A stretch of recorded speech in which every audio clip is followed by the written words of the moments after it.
శిశుపావృక్షం మీద కూర్చుని నీ దర్శనానికి వచ్చిన రోజుల్లో చూశాను. నీ చుట్టూ ఉన్న ఈ రాక్షసకాంతలందరూ నిన్ను పరిపరి విధముల వేధిస్తుండగా, మాటలతో హింసిస్తుండగా విన్నాను. తల్లి, నువ్వు నన్ను అనుగ్రహించావా, అనుమతించావా? నా వాడి గోళ్లతో వీళ్ళ హృదయములను చీల్చేసి వీళ్ళ పొట్టలు పగలగొట్టి నా మోకాళ్లతో కుమ్మి ఈ రాక్షస స్త్రీలందరినీ సంహరిస్తానమ్మా అన్నారు. సీతమ్మ తల్లంది, అయం వ్యాఘ్ర సమీపేతు పురాణో ధర్మ సంస్థిత వృక్షేణ గీత శ్లోకో మే తం నిబోధ ప్లవంగమ నపర పాప మాదత్తే పరేషాం పాపకర్మణాం సమయో రక్షితవ్యస్తు సంతశ్చారిత్ర భూషణా. నాయన, నేను నీతో ఒక మాట చెప్తాను, జాగ్రత్తగా విను. ప్రభు ఏం చెప్పాడో అది చెయ్యడం సేవకుల యొక్క కర్తవ్యం. రావణాసురుడు వాళ్ళ ప్రభువు, రావణుడు ఏం చెప్పాడో వాళ్ళది చేశారు. ఇప్పుడు విభీషణుడు ప్రభువు, విభీషణుడు ఏం చెప్తాడో అది చేస్తారు. వాళ్ళ కర్తవ్యం వాళ్ళు చేశారా లేదా? అంతవరకు వాళ్ళ కర్తవ్యం వాళ్ళు చేశారు. నీ ప్రభువు చెప్పిన కర్తవ్యం నువ్వు చేశావు. ఇప్పుడు దాన్ని కోపంగా పెట్టుకుని వాళ్ళని సంహరించవలసిన అవసరం ఏమిటి? నాకు ఈ సమయంలో ఒక శ్లోకం, ఒక సందర్భం జ్ఞాపకం వస్తోంది. హనుమ అని ఆ తల్లి ఈ విషయాన్ని చెప్తోంది. నపర పాపమాదత్తే పరీషాం పాపకర్మణాం సమయో రక్షితవ్యస్తు సంతశ్చారిత్ర భూషణా.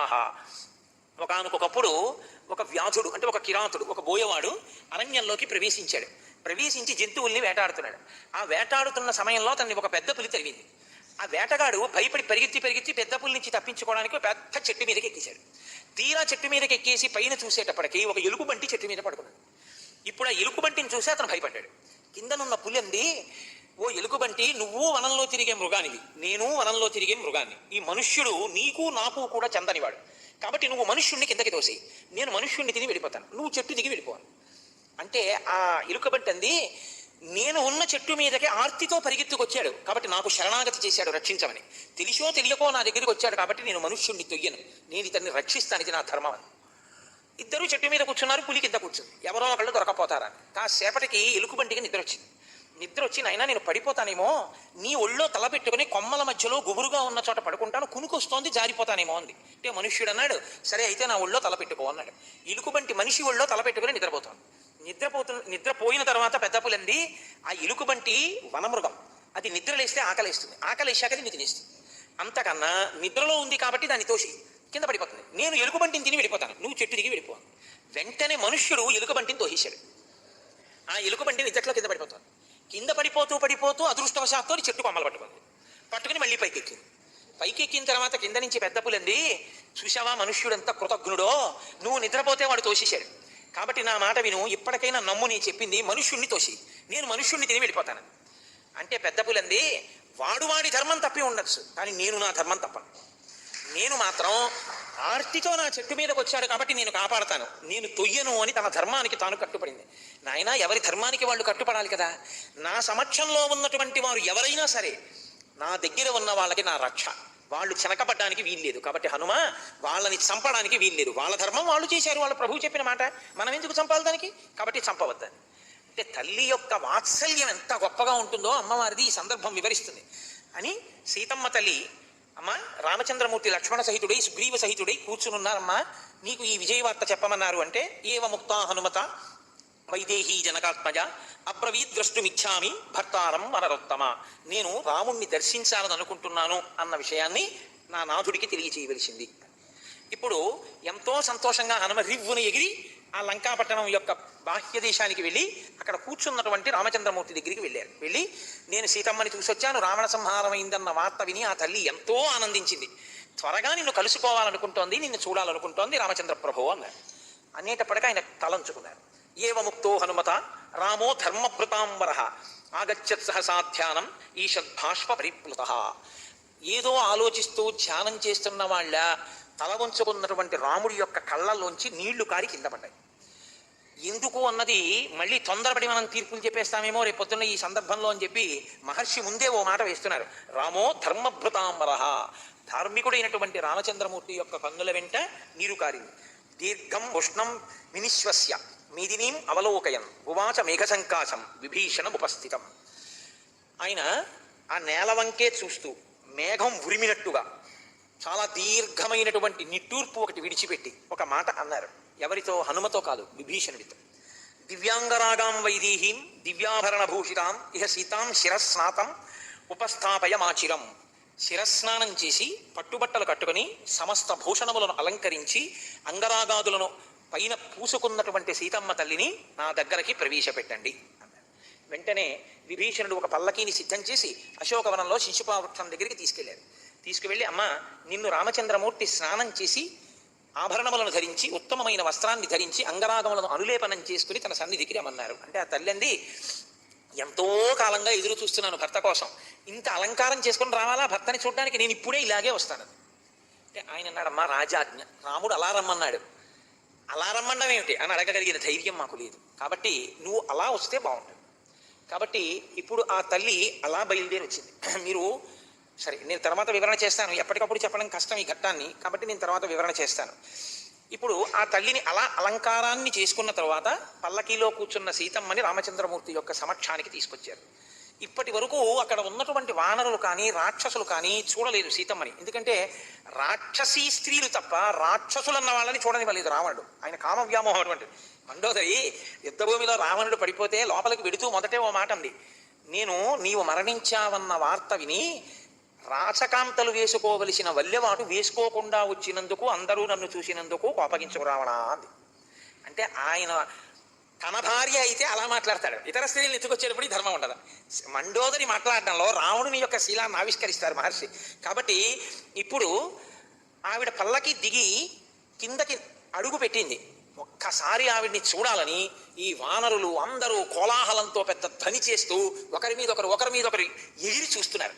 అక్కడ ఉన్నటువంటి విభీషణ కింకరులు కదండి రాక్షసులు, ఇప్పుడు వాళ్ళు వేత్రహస్తులై అంటే బెత్తాలు పట్టుకుని ఆ బెత్తాలతో ఈ వానరులు అందరినీ కొడుతున్నారు. దూరంగా తొలగండి, సీతమ్మ వస్తోంది, ఏమిటా మీద పడ్డాను. రాముడికి ఎక్కడ లేని కోపం వచ్చింది.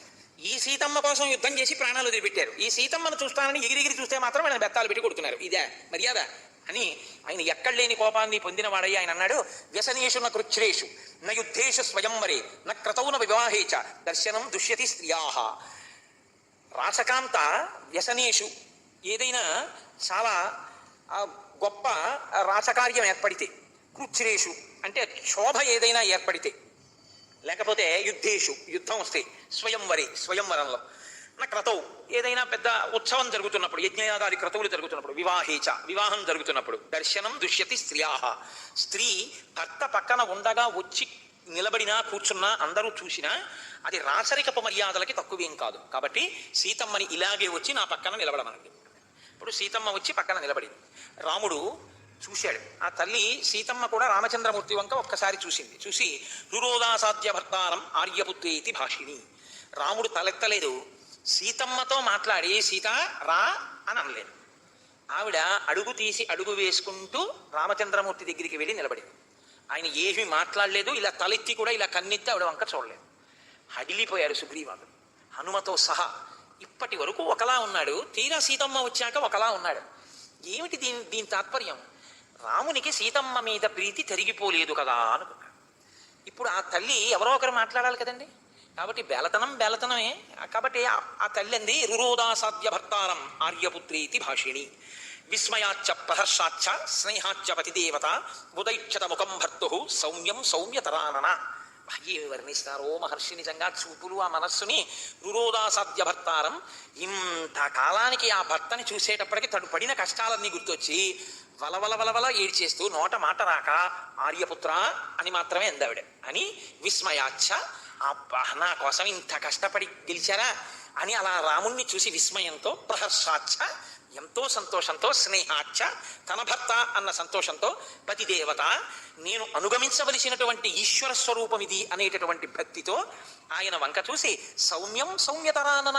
ఆవిడ ముఖంలో మాత్రం ఏ విధమైనటువంటి మార్పు లేదు.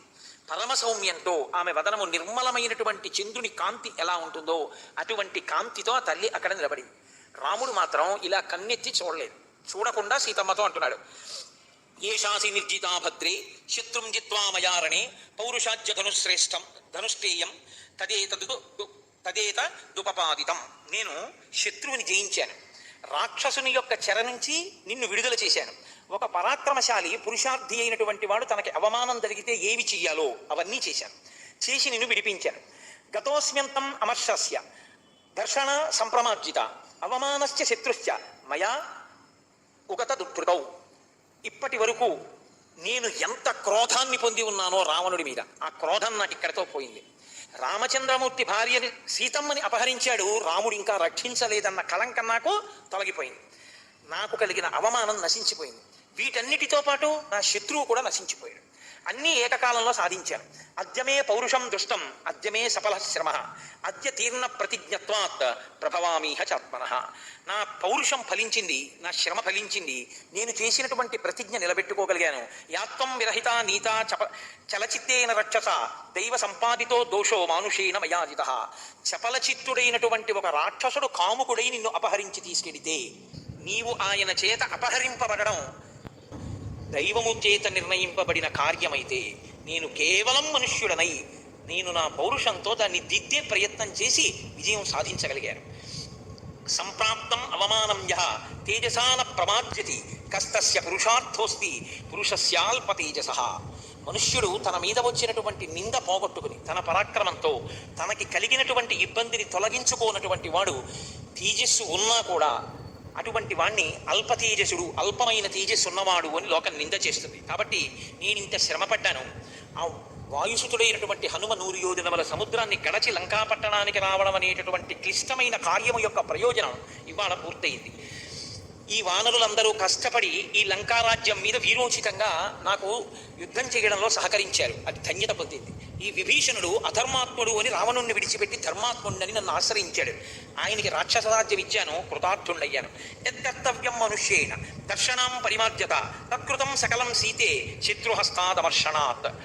ఇవన్నీ కూడా నేను ఒక మనుష్యుడు తనకి కలిగినటువంటి నింద తొలగించుకోవడానికి, పరాక్రమాన్ని నిరూపించుకోవడానికి, తన వంశము కళంకం పొందకుండా ఉండడానికి చేశాను తప్ప నా మనసులో వేరొక ప్రయోజనాన్ని పెట్టుకుని చేసినవి కావు. అంటే నీ కోసం నేను చేయలేదు. విదితశ్చాస్తుతే భద్రే యోయం రణ పరిశ్రమ సతీర్ణ సుహృదాం వీర్యాత్ నదర్థం మయా కృతః. ఈ పనులన్నీ నేను ఎంతో శ్రమపడి చేసినవి అన్నీ కూడా కేవలముగా నా వంశ ప్రతిష్టని నా యొక్క ప్రతిష్టని నిలబెట్టుకోవడానికి చేసినవి తప్ప నీ కోసం చేసినవని నువ్వు అనుకోకూడదు. ప్రాప్త చారిత్ర సందేహ మమ ప్రతిముఖే స్థిత దీపో నేత్రాతురస్యేవ ప్రతికూలాసి మే దృఢం. ఒక పెద్ద మాట వేసేసాడు ఇక్కడ. ఆయన అన్నాడు ప్రాప్త చారిత్ర సందేహ, అనుమానాస్పదమైనటువంటి నడవడి కలిగిన దానా అన్నాడు. నిన్ను నేను కన్నులెత్తి చూడలేకపోతున్నాను. ఎందుకో తెలుసా? కంటి వ్యాధి ఉన్నవాడు దీపాన్ని చూడలేనట్టు. ఇది ఇక్కడే కదండి రామాయణంలో. అయ్యి బాబు ఇంక ఇక్కడి నుంచి రాముడి మీద ఎప్పటి త్రేతాయుగం ఇప్పటి వరకు నింద వేస్తూనే ఉన్నారు. నేను అగ్నిప్రవేశం చేయించిన రాముడిని కాను, నేను అటువంటి అనుమానం మనిషిని అనుకుంటున్నావా? రాముడి ధర్మం అక్కర్లేదు, అనుమానం ఒకటి మాత్రం కావాల్సి వచ్చింది. అసలు రామాయణంలో ఆ ఘట్టం ఏమిటో సరిగా అర్థమైతే ఆ నింద మనం రాముడిని చెయ్యం. కాబట్టి ఆయన అన్నాడు కంటి కలక నాకు వచ్చింది, దీపం ఎదురుగుండా ఉంది, నేను దీపాన్ని చూడలేకపోతున్నాను. ఇప్పుడు దీపాంతి దోషమా నాది దోషమా? నాది దోషం. నా కంటికి వ్యాధి ఉంది, అందుకని నా కన్ను దీపాన్ని చూడలేకపోతాను. ఆయన ఎంత స్పష్టంగా చెప్పాడో చూడండి. నేను నిన్ను నీ నడవడి అనుమానాస్పదము అని ఏ మాట అన్నానో ఆ మాట నా కంటికి పుట్టిన జబ్బు. నీవు దీపశిఖ, దీపశిఖకి ఏదైనా తగిలిందనుకోండి దీపానికి అగౌరవం ఏమి ఉండదు. దీపం ఎప్పుడు దీపమే, అది ఎప్పుడూ ప్రకాశిస్తుంది.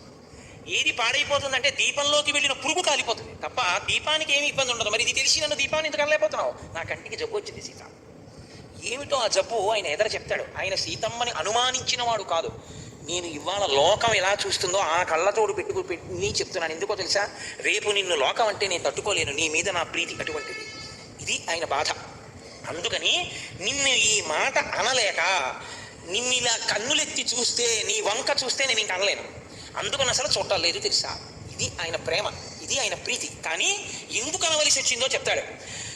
తద్గచ్చహ్యభ్యనుజ్ఞాత యదీస్థం జనకాత్పరే ఏతాదశ దిశో భద్రే కార్యమస్తి నమేత్వయా కప్పుమాన్ హి కులే జాతః స్త్రియం పరగృహోషితాం తేజస్వీ పునరాదత్యాత్ సుహృల్లేఖ్యేన చేతసా రావణంక పరిభ్రష్టాం దృష్టాం దుష్టేన చక్షుషా త్వాం పునరాదద్యాం కులం వ్యపదిశన్మహత్ లక్ష్మణేన భరతేవాత్వం కురు బుద్ధిం యథాసుఖం సుగ్రీవే వానరేంద్రేవ రాక్షసేంద్రే విభీషణే నివేశయ మనస్సీతే యథావా సుఖమాత్మన. ఆయన అన్నాడు, సీత ఇప్పుడు నీకు ఉన్నటువంటి కష్టం నుంచి నువ్వు విడుదల పొందావు, రావణుని భయం నీకు లేదు. కాబట్టి ఇప్పుడు నువ్వు దశ దిశలలో నీవు ఎక్కడ సంతోషంగా ఉంటాననుకుంటావో అక్కడికి నువ్వు వెళ్ళవచ్చు. ఒకవేళ నీకు రక్షణ లక్ష్మణుడి దగ్గర లభిస్తుంది అనుకుంటే లక్ష్మణుడి దగ్గర ఉండవచ్చు, భరతుడి దగ్గర లభిస్తుంది అంటే భరతుడి దగ్గర ఉండవచ్చు, శత్రుఘ్నుడి దగ్గర లభిస్తుందంటే శత్రుఘ్నుడి దగ్గర ఉండవచ్చు, కాదు కపిరాజు అయిన సుగ్రీవుడి దగ్గర లభిస్తుందంటే ఆయన దగ్గర ఉండవచ్చు.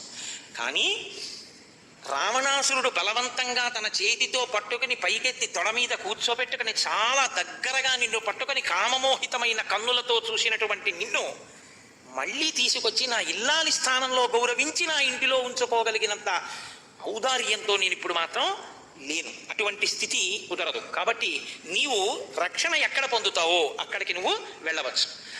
అంటే సీతమ్మంది కిమ్మాం అసదృశం వాక్యం ఈదృశం శ్రోత్ర దారుణం రూక్షం శ్రవయసే వీర ప్రకృతామివ. ఆవిడంది, రామ మీరు మాట్లాడుతున్న మాటలు ఎలా ఉన్నాయో తెలుసా? అసలు ధర్మశాస్త్రము ప్రవర్తన ఏమీ తెలియనటువంటి అత్యంత చౌకబారు ప్రవర్తన కలిగినటువంటి ఒక స్త్రీని అంత చౌకబారుతనం ఉన్న ఒక పురుషుడు మాట్లాడితే ఎలా ఉంటుందో అలా ఉంది తప్ప ఇది రాముడు సీతతో మాట్లాడే మాటల్లా లేవు. నదాస్మి మహాబాహో యథాత్వం అవగచ్చసి ప్రత్యయం గచ్చమేయేన చారిత్రేణైవ దేశిపే.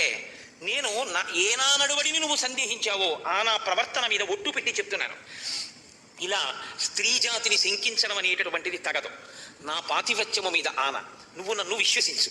పృథక్ స్త్రీణాం ప్రచారేణ జాతిం తాం పరిశంకసే పరిత్యజేమాం శంకాంతో ఇది దేహం పరీక్షిత.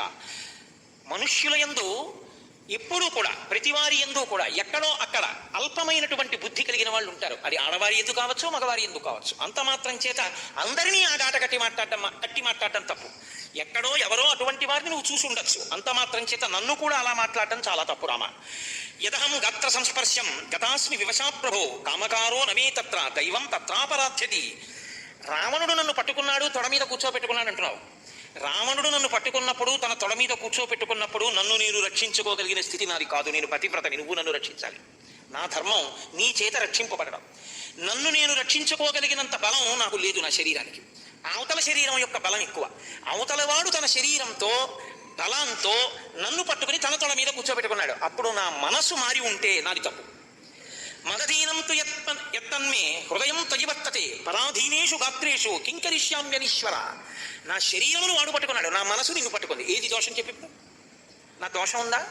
నా మనసు నిన్ను పట్టుకుంది అని నువ్వు నమ్మడానికి నేనేం చేయవలసి ఉంటుంది? శరీరం రావణుడు పట్టుకుంటే నా తప్పేమిటి? అంటే సందర్భం వచ్చింది కాబట్టి నేను మీతో ఒక విషయం ప్రస్తావన చేస్తా. సనాతన ధర్మంలో చాలా పెద్ద మాట ఒకటి తెలుసా అండి? వివాహపూర్వము, వివాహము చేయబడక ముందు బలాత్కారముగా స్త్రీ అపహరింపబడి ఆమె యొక్క శీలము చెరపబడితే దుర్మార్గుని వలన ధర్మాత్ముడైన వేరొక పురుషుడు ఆమెని భార్యగా స్వీకరించవచ్చు. ఆమెకు ఏ దోషమూ కలగదు అని ఉంది. అంత ఉదారంగా మాట్లాడే శాస్త్రాలు. ఆమె మనసు ప్రధానం అని చెప్పి ఆ వాడు పశుబలంతో నన్ను తొడ మీద కూర్చోబెట్టుకున్నాడు. నా మనసు నిన్ను ఆశ్రయించింది. హా రామ హా లక్ష్మణ అన్నాను. నా దోషం ఏముంది? కాబట్టి సహ సమృద్ధ భావేన సంసర్గేణ చ మానద ఇది దేహం న విజ్ఞాత హతా తేనాస్మి శాశ్వతం. ఆవిడ ఎంత గొప్పగా పిలిచిందంటే భర్తని.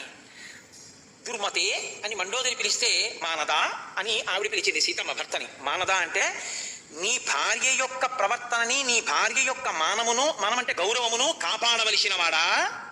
10 మంది మధ్యలో ఇంతకాలం కలిసిమెలిసి తిరిగిన వాళ్ళమే కొన్ని నెలలు ఆపద వచ్చి నేను ఇక్కడ ఉన్నానే, అంత మాత్రానికి ఇంత శంకించి నువ్వు ఇన్ని వేల మంది ముందు మాట్లాడేవే, ఇప్పుడు నేను ఉన్నట్టా నశించిపోయినట్టా అని అడిగింది ఆవిడ.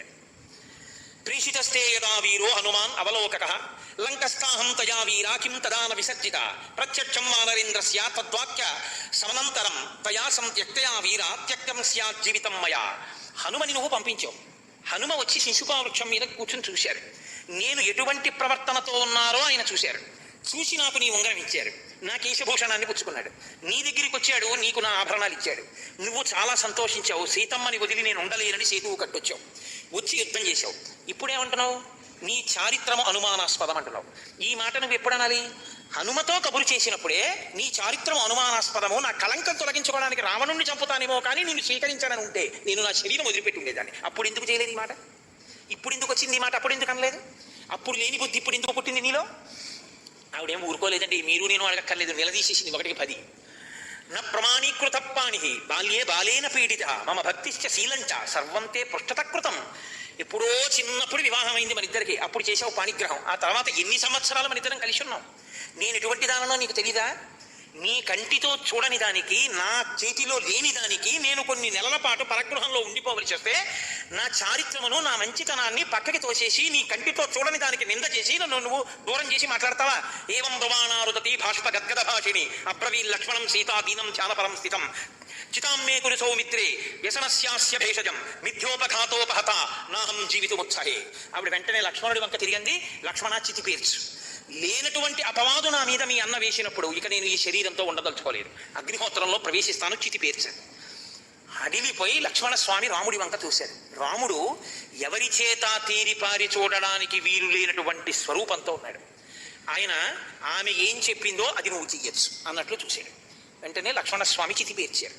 ఆ తల్లి ప్రణమ్య దేవతాభ్యశ్చ బ్రాహ్మణేభ్యశ్చ మైథిలి బద్ధాంజలి పుటాచేదం ఉవాచాగ్ని సమీపత యథా మే హృదయం నిత్యం నాపసర్పతి రాఘవాత్ తథా లోకస్య సాక్షీ మాం సర్వత పాతుపావక యథా మాం శుద్ధ చారిత్రాం దుష్టాం జానాతి రాఘవ యథా లోకస్య సాక్షీ మాం సర్వత పాతుపావక కర్మణా మనసా వాచా యథా నాతి చరామ్యహం రాఘవం సర్వధర్మజ్ఞం తథా మాం పాతుపావక ఆదిత్యో భగవాన్ వాయు దిశశ్చంద్రస్తథైవ చ అహశ్చాపి తథా సంధ్యే రాత్రిశ్చ పృథివీ తథా యథాన్యేపి విజానంతి తథా చారిత్ర సంయుతాం ఏవం ఉత్పాతు వైదేహి పరిక్రమ్య హుతాశనం వివేశ జ్వలనం దీప్తం నిస్సంగేన అంతరాత్మన. ఆ తల్లి అగ్నిహోత్రుడికి నమస్కారం చేసి, దిక్పాలకులకు నమస్కారం చేసి, భూమికి నమస్కారం చేసి, పంచభూతములకు నమస్కరించి, నేను ఎన్నడూ త్రికరణ శుద్ధిగా వాక్కాయ కర్మల చేత కేవలము రామచంద్రమూర్తి యందు మాత్రమే మనసున్నదాననైతే, నేను ఎన్నడూ అన్యపురుషుని వైపు మనసు పెట్టని దాననైతే, నా చారిత్రము కళంకము లేనిదైతే, ఇంతమంది దిక్పాలకులు సాక్షిగా ఉన్నటువంటి ప్రవర్తన కలిగిన దానను కనుక నా శీలమునందు దోషము లేకపోతే నేను రక్షింపబడదనుగాక అని ఆమె అగ్నిలో ప్రవేశించింది. ఇప్పుడు ఆవిడ ముందు ఏమంది? లక్ష్మణుడితో చితిపేర్చమన్నప్పుడు నేను ఇక బతకనంది. ఆవిడ ప్రవేశించేటప్పుడు ఏమంది? నా శీలము ప్రకటింపబడి నేను రక్షింపబడదనుగాక అంది. చచ్చిపోవడానికి అగ్నిలోకి వెళ్ళిందా? తన శీలం ఎంత గొప్పదో చెప్పడానికి అగ్నిలోకి వెళ్ళిందా? తన శీలం ఎంత గొప్పదో చెప్పడానికి అగ్నిలోకి వెళ్ళింది. ఆమె శీలం ఎంత గొప్పదో రాముడికి చెప్పడానికి అగ్నిలోకి వెళ్ళిందా? ఆమె శీలం ఎంత గొప్పదో లోకానికి చెప్పడానికి అగ్నిలోకి వెళ్ళిందా? ఎందుకో తెలుసా అండి? దిక్కుమాలిన లోకం ఒక యుగంతో వదిలిపెట్టింది అనుకోకండి సీతమ్మని. ఇంత పరీక్ష రామచంద్రమూర్తి ఎక్కడంటారో రేపొద్దున నా భార్యనని అలంకారాలు చేసి తీసుకురండి అన్నారు. ఎగబడి చూశారు ఆవిడ్ని. రాముడు ఊరుకుని పక్కన కూర్చోబెట్టుకుంటే ఇంతందగత్తగా పెట్టారా రావణుడు తీసుకెళ్ళాడంట కదండి. ఈ మాట అంటారని ఇన్ని నెలల తర్వాత భార్యని చూసినా ఆయనకి తెలుసున్నా ఆవిడ ఎటువంటిదో, లేచి కభాలన చేతులు పట్టుకుని ఆవిడ కళ్ళు తుడవాలనున్నా, ఇవాళ నేను ఒక్క 5 నిమిషాలు తొందరపడితే జీవితాంతం నిన్ను లోకమనే మాటలకి నీ మీద నాకున్న ప్రేమ వలన ముందు నేను ఏడవలసి వస్తుంది సీత. నువ్వు అంతఃపురంలో ఉంటావు, ముందు నా చెవిన పడతాయి. కాబట్టి నీ చారిత్రం ఏమిటో లోకానికి తిరిగి చెప్పాలి. అందుకని ఆయన నా కంటికి చెప్పొచ్చింది సీత, నువ్వు దీపశిఖవి అన్నాడు. ఆయనకు అనుమానం లేదు. ఇప్పుడు సీతమ్మ రాముని హృదయాన్ని అర్థం చేసుకుంది. రాముడికి కాదు అనుమానం, ఈ లోకం మంచిది కాదు అన్న ఉద్దేశంతో ఆయన అగ్నిలో ప్రవేశించి తన గొప్పతనాన్ని చాటి చెప్పమంటున్నాడు అని ఆవిడ తెలుసుకుంది. అందుకే నా శీలము ప్రకటింపబడుగాక అని కోరింది తప్ప నేను యమస్థానమునో లేకపోతే దేవతాస్థానమునో పొందుతునుగాక అని చెప్పి ఆవిడ సంకల్పం చేయలేదు అగ్నిలో ప్రవేశించేటప్పుడు. వాళ్ళిద్దరి హృదయాలు ఒకటి. అందుకే అస్యాదేవ్యా మనస్తస్మిన్ కశ్యాం ప్రతిష్ఠితం తేనేయం సచి ధర్మాత్మ ముహూర్తం అభిజీవతి. రాముడి మనసు సీతమ్మ దగ్గర ఉంటుంది, సీతమ్మ మనసు రాముడి దగ్గర ఉంటుంది. రాముడు ఏది ఎందుకు చేస్తున్నాడో సీతమ్మకి తెలుసు, సీతమ్మ ఏది ఎందుకు చేస్తుందో రాముడికి తెలుసు. తప్పసలు సీతారాముల మధ్య ఏ విధమైనటువంటి అవగాహన రాహిత్యము లేదు. అందుకే సీతమ్మ ఆ ప్రశ్నేసింది. నిజంగా రాముడి అనుమానం అయ్యి ఉంటే హనుమ చెప్పిన నాడే నేను సీతమ్మ కోసం యుద్ధం చేయనని చెప్పారు. ఎక్కడైనా చెప్పారా రామాయణం వాళ్ళగా? మధురాభాషి అన్నారు. నేను ఒక్క రోజు ఉండలేను, ఇంకా నెలలాళ్ళు ఉంటానంది సీతమ్మ. నేను ఒక్క క్షణం ఉండలేను, నన్ను ఇక్కడి నుంచి తీసుకెళ్లి లంకలో దింపేవా హనుమ, సీతమ్మని చూడకుండా ఉండలేనన్నారు ఆయన. అంత ప్రేమైకమూర్తి మధ్యలో ఏ సంఘటన జరిగిందని ఇలా మాట్లాడతారు? జరిగిన సంఘటన ఒక్కటే, అపవాదు లోకం వేస్తుంది అన్న భయం. అయితే అంత పిరికితనం ఉండొచ్చా? పిరికితనం కాదు, ధర్మం. ఎందుకో తెలుసా? రేపు రాజారాముడిగా కూర్చోవలసి వస్తే పట్టాభిషేకంలో సీతమ్మ తల్లితో కలిపి పట్టాభిషేకం చేస్తారు. అభిషేకం చేస్తే సీతమ్మతో కలిపి చేస్తారు. చేసేటప్పుడు ఎదురుగుండా ఉన్న వాళ్ళందరూ చెవులు ఇంకోలా కొరుక్కున్నారనుకోండి, బాధ ఎవరికి కలుగుతుంది? అప్పుడు అగ్ని ప్రవేశం చేయించడం గొప్పదా? ఇప్పుడు చేయించి సీతమ్మ ఎంత గొప్పదో లోకానికి చాటి చెప్పడం గొప్పదా? రాముణ్ణి తప్పు పడతామే మనం. నేను మిమ్మల్ని ఒక్క మాట అడుగుతాను, గమనించండి. ఇంత గొప్ప పరీక్ష పెట్టారు, నోరు మూసినవాడు ఎవరైనా ఉన్నాడా? ఇలా పట్టాభిషేకం అయిందో లేదో, ఆవిడ గర్భిణి అయిందో లేదో అనరాని మాటలు అన్నారా లేదా? అన్నారు కాబట్టి రాజారాముడా సీతారాముడా అని సీతమ్మని గంగఒడ్డున రామచంద్రమూర్తి దింపవలసి వచ్చిందా లేదా? నీ మీద నాకు అనుమానం లేదు సీత అని పోరును ఏడవలసి వచ్చిందా లేదా? ఆఖరికి ఆయన వంశాంకురాన్ని ఆయనకి అప్పచెప్పి సీతమ్మ భూమిలోకి వెళ్ళిపోవలసి వచ్చిందా లేదా? ఎంత పవిత్రమైన వ్యక్తి అయినా లోకం మాత్రం పొడి చేయడం వదిలిపెట్టిందా ఇంత అగ్ని ప్రవేశం చేసినా? పోనీ త్రేతాయుగం అయిపోయింది, ఆ చాకలి అక్కడతో వదిలిపెట్టాడా? ఆ వాగ్ధోరణి ఎక్కడి వరకు ఉందంటే ద్వాపర యుగంలో కృష్ణ పరమాత్మగా రాముడు మళ్ళీ అవతారం స్వీకరించి ఇప్పుడైనా సరిగ్గా మాట్లాడతాడేమో చూద్దామని ఏది 2 పట్టుపంచలు అన్నాడు. ఎట్టెట్రా మనుజేంద్ర చేయలమలు మీకు ఇయ్యంబాడియే అని, నేను కంసుడి బంటుని ఒక్క గుద్దుతాను చచ్చిపోతా అన్నాడు. నీకెందుకు నా గొల్లవాడివి అన్నాడంటే, ఆనాటి లక్ష్మణస్వామి ఇప్పుడు బలరాముడు అన్నాడు, అన్నయ్య ఒరే తమ్ముడా, ఆనాడు పేలడం మొదలుపెట్టిన నోరు ఇన్ని పుర్రెలుగా మారినా దీనికి బుద్ధి పోలేదు, ఈ పుర్రె నీ చేత్తో పగలగొట్టయ్యాడు. అంటే కృష్ణ పరమాత్మ తన పిడికిలి బిగించి 1000 వక్కల ఎట్టుకొట్టారు ఆ పుర్రెలు. అంటే ఆ నోటి దురుసుతనానికి ఏది అవకాశంగా దొరుకుతుందని చూడటమే. యుక్తాయుక్త విచక్షణతో మాట్లాడడం లోకంలో అందరికీ ఉండదు. దీని నుంచి భార్యని రక్షించడం రాముని యొక్క ప్రయోజనం. ఆ రక్షించడం, అందుకే ఆవిడంది మానదా అంది. నన్ను రక్షిస్తున్నవాడా, నా గౌరవాన్ని రక్షిస్తున్నవాడా, ఇది ఆవిడికి అర్థమైంది. అర్థం అవంది ఆవిడకంటే మనకి ఇప్పటికీ దిక్కుమాలిన సినిమా డైలాగ్ ఏమిటంటే, నేనేం రాముడిని అనుకుంటున్నావా అనుమానించడానికి అంటాడు. అదొక్కటే పని ఆయనకి. ఇంకా అలా అయితే సీతారాములను నీ పెళ్లి శుభలేక వాళ్ళ పేరే వేశారు, జానక్య కమలామలంజలి పుట్టే. మీ నాన్నగారిని అడిగింది తీశారు, అనుమానం రాముడిని ఎందుకు విషయం అలాంటప్పుడు ధర్మం అర్థం చేసుకునే ప్రయత్నించాలి. రామచంద్రమూర్తి అంటే రాశీభూతమైనటువంటి ధర్మం, సీతమ్మ తల్లి యొక్క కీర్తిని ప్రకాశింపచేసేటటువంటి ప్రయత్నం చేసిన మహాపురుషుడైన. వాళ్ళిద్దరికీ లేని గొడవ ఎన్ని కోణాల్లో, ఎన్ని కళ్ళతోళ్ళిప్పుకుని, ఎన్ని రకరకాలుగానో చూసి, ఎన్ని రకాల వ్యాఖ్యానాలు, ఎన్ని రకాల ఉపన్యాసాలు, ఎన్ని రకాల మాటలో అప్పుడు చేసిన అగ్ని పరీక్షకు కట్టుబడి మనం ఇప్పటికైనా రాముడి మీద అనకుండా ఉన్నామా చెప్పండి? ఎన్ని తప్పు మాటలు. రాముడు ఆపాటి జాగ్రత్త కూడా తీసుకుని ఉండకపోతే మనం ఎంత మాట్లాడుంటుండే వాళ్ళు. అసలు రామాయణం చెప్తాయండి మనం, అయ్యి బాబోయ్ ఇది ఒక్కటే పట్టుకుంటాం, రామాయణంలో మిగిలినవన్నీ వదిలేసి ఒక్క ఘట్టమే పట్టుకుందాం మనం. కాబట్టి రాముని యొక్క ధార్మిక నిష్టని మీరు చూడవలసి ఉంటుంది. ఇప్పుడు ఆ తల్లి నమస్కారం చేసి అగ్నిలోకి ప్రవేశించగానే అగ్నిహోత్రుడు రావడం కాదు, మొత్తం దేవతలందరూ త్రిమూర్తులు విష్ణు స్వరూపం తప్ప వచ్చేసి తతో వై శ్రవణో రాజా యమశ్చ మిత్రకర్షణ సహస్రాక్షో మహేంద్రశ్చ వరుణశ్చ పరంతప షడద్ధనయన శ్రీమాన్ మహాదేవో వృషధ్వజ కర్తా సర్వస్య లోకస్య బ్రహ్మ విదాంబర ఏతే సర్వే సమాగమ్య విమానై సూర్యసన్నిభై ఆగమ్య నగరీం లంకాం అభిఘోష్య రాఘవం. ఆ బ్రహ్మగారు 3 నేత్రములు ఉన్నటువంటి పరమశివుడు త్రయంబకుడు, ఆయనతో పాటుగా వరుణుడు, ఆయనతో పాటుగా ఇంద్రుడు, ఆయనతో పాటుగా కుబేరుడు, వీళ్ళందరూ సూర్యుడితో సమానమైనటువంటి విమానములనెక్కి అక్కడికి వచ్చారు. వచ్చి బ్రహ్మగారు మాట్లాడుతూ, నాయనా నువ్వు దేవాదిదేవుడివి, నువ్వు శ్రీమన్నారాయణుడివి, సృష్టికర్తవి, స్వయంభువి, ఈ లోకాలన్నీ నీయందే పుట్టి నీయందే పెరిగి నీయందే లయమవుతాయి, అటువంటి వాడివి. రామా, నీవు ఇవాళ ఇలా సామాన్య మానవుడిగా నిన్ను నువ్వు తలుచుకోవడం ఆశ్చర్యంగా ఉంది అన్నాడు. అంటే వెంటనే రాముడు అన్నాడు, ఆత్మానం మానుషం మన్యే రామంద శరథాత్మజం యోహం యస్య యతశ్చాహం భగవాన్ తద్బ్రవీతుమే. ఏమిటో అంటున్నారు మీరు, ఆదివచ్ఛాంతరహితుడు అంటున్నారు, శ్రీమన్నారాయణుడు అంటున్నారు, సృష్టికర్త అంటున్నారు, స్థితికర్త అంటున్నారు, ప్రళయకర్త అంటున్నారు, నేను అలా అనుకోవట్లేదు అన్నాడు. ఆయన అన్నాడు, ఆత్మానం మనుషం మన్యే, నన్ను నేను ఏమనుకుంటున్నానో తెలుసా, ఒక మనుష్యుణ్ణి అనుకుంటున్నాను అన్నాడు. అందుకు మనుష్య జాతి రుణపడింది అన్నది నేను రాముడికి. ఆయన ఆద్యంతములు మనిషిగానే ప్రవర్తించాడు. నేను కేవలం మనుష్యుణ్ణి, రామం దశరథాత్మజం, నేను దాశరథిని, దశరథ మహారాజు గారి కొడుకుని. ఒకవేళ అంతకన్నా ఏమైనా మీరేదో అంటున్నారు, అలా ఏదైనా అయితే అది సత్యమా, ఏది నాకు చెప్పండి అన్నారు. ఇది చాలా శక్తివంతమైన స్తోత్రము అంటారు యుద్ధకాండలో. ఇది కేవలం చదివినంత మాత్రం చేత, కేవలం పారాయణ చేసినా, దీన్ని విన్న ఉత్తరక్షణ ప్రయోజనాన్ని సమకూరుస్తుంది అని వాల్మీకి మహర్షి కాదు, దీని ఫలశ్రుతి స్వయంగా చతుర్ముఖ బ్రహ్మగారు చెప్పారు. అంత శక్తివంతమైన స్తోత్రంగా చెప్తారు. ఇది బ్రువంతం కాకుత్సం బ్రహ్మ విదాంబర అబ్రవీచ్చుని మే రామం సత్యం సత్యపరక్రమం భవాన్ నారాయణో దేవ శ్రీమాన్ చక్రాయుధో విభో ఏకశృంగో వరాహస్వం భూతభవ్య సపత్నజిత్ అక్షరం బ్రహ్మ సత్యం చ మధ్యే చాంతే చ రాఘవ లోకానాం తం వరో ధర్మో విశ్వక్సేనశ్చతుర్భుజ శాంగధన్వా హృషీకేశ పురుషోత్తమ అదిత ఖడ్గ దృగ్విష్ణు కృష్ణైశ్చైవ బృహత్బల సహస్రశృంగో వేదాత్మ శతజిహ్వో మహర్షవ త్వం యజ్ఞస్త్వం వషట్కార త్వం ఓంకార పరంతప ప్రభవం నిధనం వాతే న విధుక్కో భవానితి దృశ్యసే సర్వభూతేషు బ్రాహ్మణేషు చ గోషు చ దిక్షు సర్వాసు గగనే పర్వతేషు వనేషు చ సహస్రచరణ శ్రీమాన్ శతశీర్ష సహస్రదృక్ త్వం ధారయసి భూతాని వసుధాంత్య సపర్వతాం అహంతే హృదయం రామ జిహ్వా దేవీ సరస్వతి దేవా గాత్రేషు రోమాణి నిర్మిత బ్రహ్మణ ప్రభో నిమేషస్తే భవేద్రాత్రి ఉన్మేషస్తే భవేద్దివా